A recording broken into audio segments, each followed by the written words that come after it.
Welcome to Kickstarter Conniption. I'm Kevin Delp. And I'm Melissa Delp. And we're happy to be part of the Tantrum House family. Today we are looking at Rabbit Island. It's a tile-laying area control game for 2 to 4 players, and it's coming to Kickstarter this February. In Rabbit Island, you're exploring the island, building settlements, and harvesting carrots. You're trying to have the most points at the end of 20 years. Here's a look at the prototype components. The art and graphic design will be different. There are several types of terrain tiles. Carrot tokens, player pawns, action cards, and movement cards. There's also a score pad for end game scoring. During the first phase of the game, everyone's exploring the island. On your turn, you put down 2 tiles. Move your pawn to one of them, and then you resolve the effect.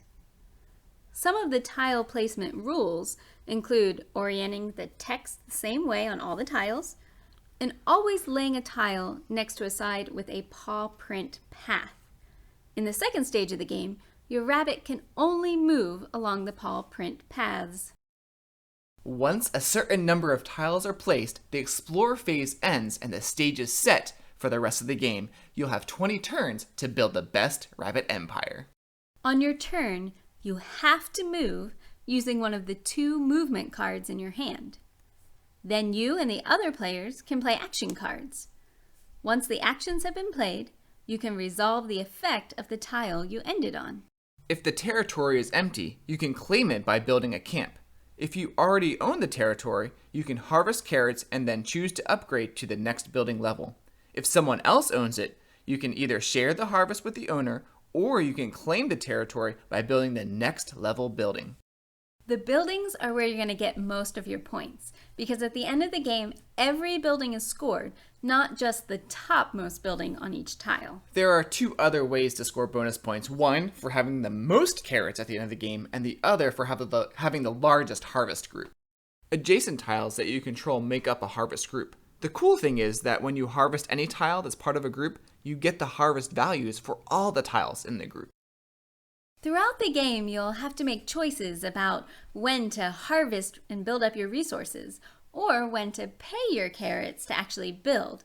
You might want to upgrade your own territory or expand your territory, or slow down your opponent by trying to take over their territories.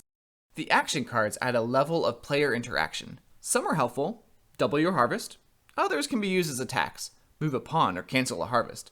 There are even some thwart cards that cancel other actions. You have a limit of 5 action cards in your hand, but I'm not really sure that many players are actually going to reach that limit during the game. To draw an action card, you have to land on a carrot patch. Now, carrot patches do allow you to get some carrots, but you're choosing not to land on a territory where you could claim and maybe build.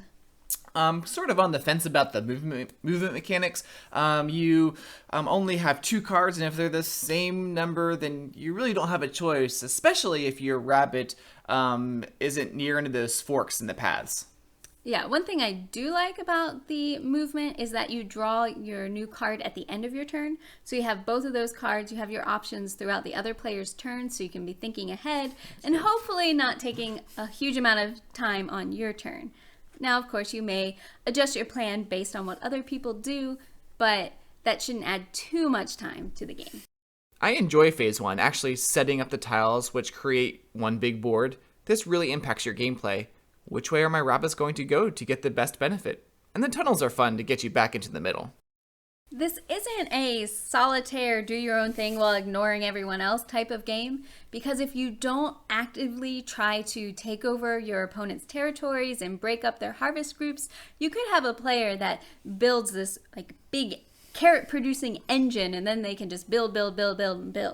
I can't really talk about the artwork or the graphic design since we have the prototype and the artwork isn't final. One thing I do like is that score pad. I think it gives us something to make sure you're scoring everything at the end of the game.